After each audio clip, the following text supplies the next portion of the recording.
एक आदमी ने एक साधु का इम्तिहान लिया कि देखें इस साधु के अंदर कितनी खाकसारी है, ये साधु कितना अच्छा है।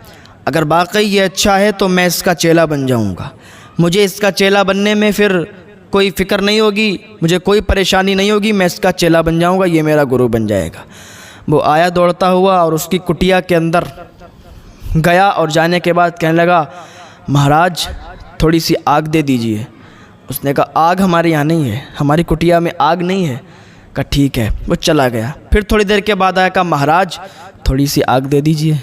उसने कहा, भाई एक बार बता दिया कि मेरी कुटिया में आग नहीं है तो नहीं है, मैं कहाँ से बना के दूँ। कहा कोई बात नहीं है। फिर चला गया, क्योंकि ये तो आजमा रहा था साधु को। कहा महाराज थोड़ी सी आग दे दीजिए। साधु साहब गुस्सा हो गए, गज़बनाक हो गए, क्या बार बार की रट लगाए, अरे यार बता दिया कि मेरी कुटिया में कोई आग नहीं है। तो उसने कहा धुआं तो उठता है। तो और गज़बनाक हो गए कि आग है नहीं और ये झूठ बोल रहा है कि धुआं उठता है। अंदर गए, डंडा लाए और डंडा ला के जैसे ही उसको मारना चाहा तो उसने कहा, सुनिए मैं आपका चेला बनने के लिए आया था और मैं आपका इम्तिहान ले रहा था।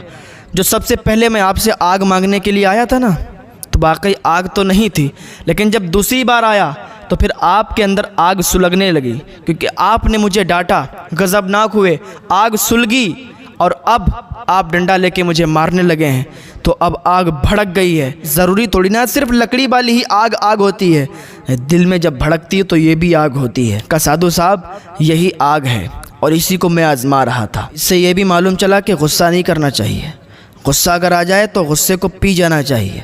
बहुत से घर बर्बाद हो चुके हैं गुस्से की हालत में, बहुत से घर बर्बाद हो जाते हैं गुस्से में।